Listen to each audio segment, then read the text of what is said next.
The Brandon Peters Show may contain explicit language and detailed plot points. For more information on the show, stay tuned to the end of the episode.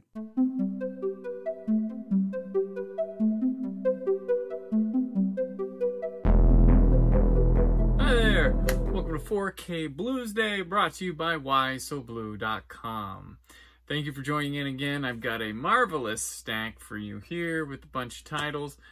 First off, thanks for your patience. I know I had a giveaway last time. I know I said probably the next week, but I just was out of gas after PopCon the weekend before and decided to do myself a solid and take a week off, which I didn't really take a week off. I kind of recorded some things, but took it easy, took a week off. I'm back now. We have our winner for the Godzilla v. Kong v. Brandon contest, and our winner is Alan. That's his Twitter handle there. So Alan has won. He's been notified. I've given him his code. Thank you all for entering. This was one that was bigger than I thought it would be. Thanks for entering. I don't have a giveaway this week, but hopefully again soon we'll do another one. It was a lot of fun, and I appreciate your entries every time. So let's get to the stack this week, shall we? First off, Warner Brothers sent me Mortal Kombat standard Blu-ray. You know what I do when there's better, the 4K? We don't even bother with it. That's Mortal Kombat. The movie is really goofy, silly. I think it's entertaining that way. Is it a great movie? No. Is the original Mortal Kombat from the 90s better? Yes. Should you shock yourself and watch the Scorpion's Revenge cartoon on HBO Max? Of course. So there's my thoughts on some Mortal Kombat really quickly. Next up, I have, on 4K Ultra HD, Spiral from the Book of Saw, starring Chris Rock, Samuel L. Jackson, and Marisol Nichols. It's the latest Saw entry with a copycat Jigsaw. They up the production a little bit. They up the cast, but the film itself is, I don't know. I enjoy going, you know, when they get up, like Friday the 13th and stuff, you crank them out. I watch them. I'm glad you made it. I'm happy you made it. This is not one of the better ones. As a matter of fact, a lot of people are like, oh, well, it's better than Jigsaw from a couple of years ago. I was like, is it? And if it is, by how much? They kind of run similar for me. I wasn't that enamored with it. I do like some of what Chris Rock's bringing in this. It's kind of fun to throw in there. But if you're a Saw fan, just check out Spiral. It's the latest one. Check it out. You didn't like this one? Maybe the next one's for you, but you're keeping up with it. Thanks for making Spiral. Thanks for getting it done, Chris Rock. Hopefully there's more Saws. Just keep them going. Just like Friday the 13th and Halloween and Elm Street and all that. I just want them to keep going. Next up, I have Snatch, 4K Ultra HD Blu-ray. I believe this one came out like last week. This is the Guy Ritchie film from 2000. It's follow-up to Lock, Stock, and Two Smoking Barrels. Just posted my review recently. There's my cat. There we are. Snatch. It's a fun movie. I hadn't watched it in probably over 10 years, and I was like, yeah, I like this one quite a bit. I do. All right, here we go. A couple Warner Archive Collection titles here. Got Step by Step, not to be confused with the Patrick Duffy, Suzanne Summers sitcom from the 90s. This is a film noir classic or something. Lawrence Tierney's in it, and he does not look like the Lawrence Tierney you know. He is a young stud in this movie, not the grouchy old man that's quite rash. Another noir title, I Wouldn't Be in Your Shoes. No, I wouldn't. I would not be in your shoes. That's the title of this one. I Wouldn't Be in Your Shoes. There we go. Another fun one. I do like they're putting short films on these now and like cartoons. So while these are movies that may not have had making ofs back in the day, they didn't get any kind of buffo editions because a lot of them, people were dying in the VHS era. You can't do much, but you can do something, and Warner Archive is coming through and doing something. So those are my two of those. Next up, Veteran Video Series, Collector Series is back. It's the Wraith. If you listen to my show, you know I called this back in like February. I think it was February or March. the Wraith. I was like, man, that transfer in Tubi TV looks like a freshly done one. It is. It's got bonus features. It's only like 12 bucks, folks. I mean, not tough, not tough. There's another Vestron coming next month. Hopefully there's more. I really do like this line. But hey, if it's only a couple of years, it's only a couple of years. So we have the Wraith. It's got Charlie Sheen. It's got Sherilyn Fenn. Pick it up. Pick it up. Also from Lionsgate, I've been sent The Initiation as a slasher movie. So of course I'm curious. They're my babies, the slasher movies. One of my favorite subgenres of horror. Probably my favorite subgenre of horror, to be honest with you. Sucker for slashers. And here's just their boring disc that they put there. Comes with a digital copy. And looking forward to checking it out. My review for it will be on whysoblu.com. Next, we have a new Scream Factory Collector's Edition. This is for the Dead Zone. And I was telling my Why So Blue fellows that when Paramount did that collector's set of Stephen King, last year or earlier this year, I'm like, oof.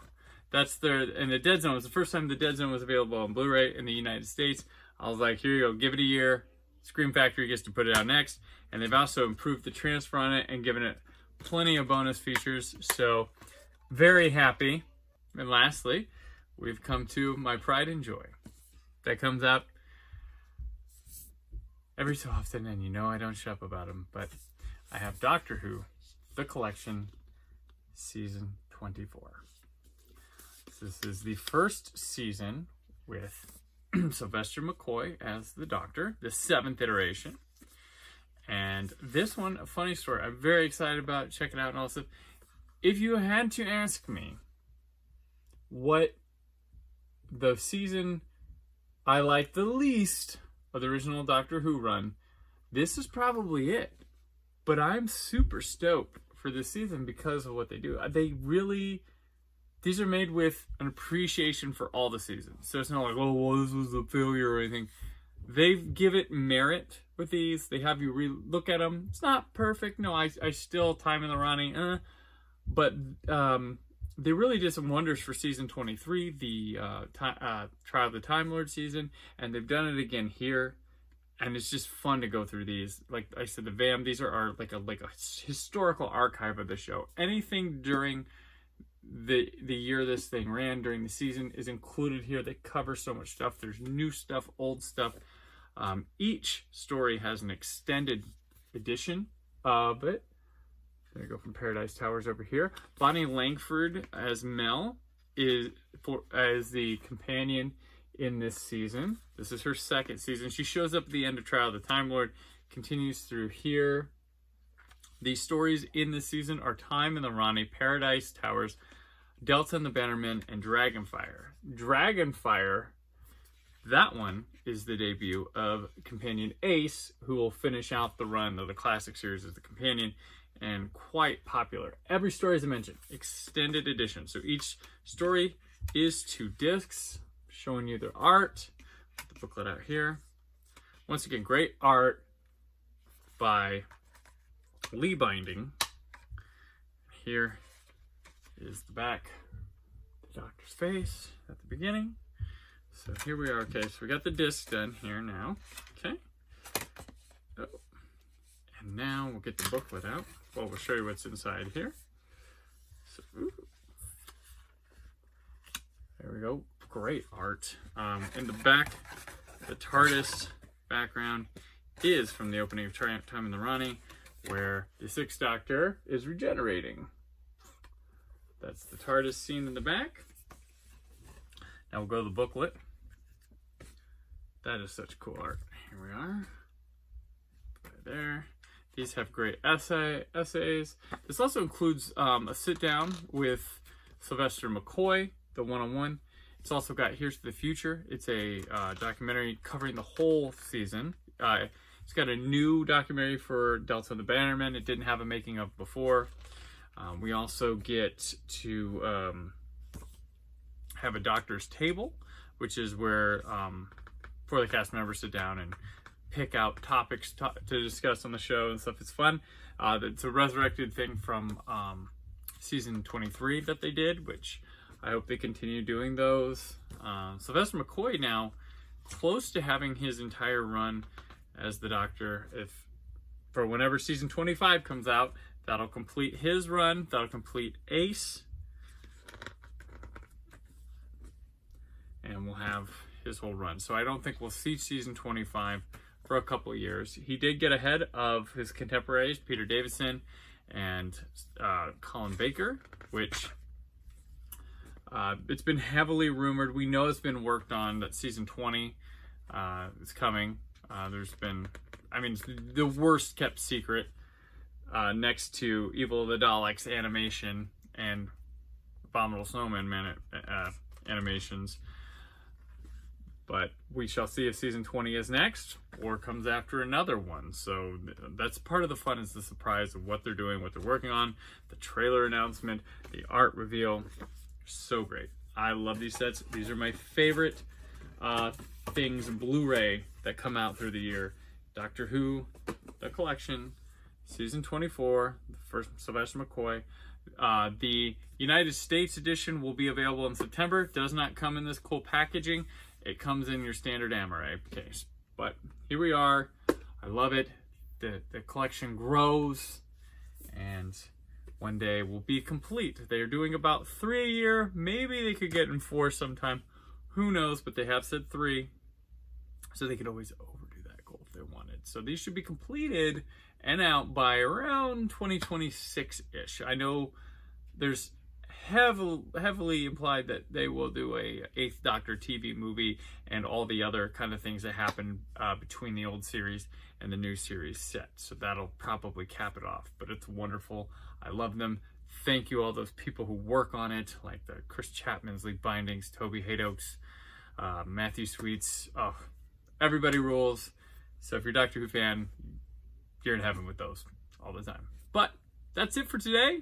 Thank you for watching. Thank you for all the enthusiasm I got from PopCon, from people who came out, people who really liked the live show, people who just enjoyed the social media posts. As always, at Brandon4KUHD is where I'm at. 4K BLUsday. I've got some more things coming on the way. This one's late tonight posting because I was waiting on the Wraith and the initiation. We're coming to arrive. They're here. It's posted. Here we are. But yeah, so if you're a distributor and stuff, you want your stuff on here, you know what to do. Email me, naptownnerd@gmail.com. You can also catch me on social media at Brandon4KUHD. Love to hear from you.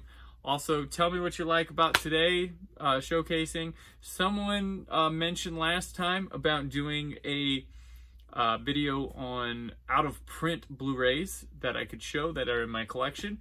If you'd like me to do that, hit me up in the comments, tweet me, let me know. I'll put something together, and if you're there to watch, I'm there to show. So here we go. So tomorrow we have old teen show, The Heights. It's been so much fun doing that with Jessica.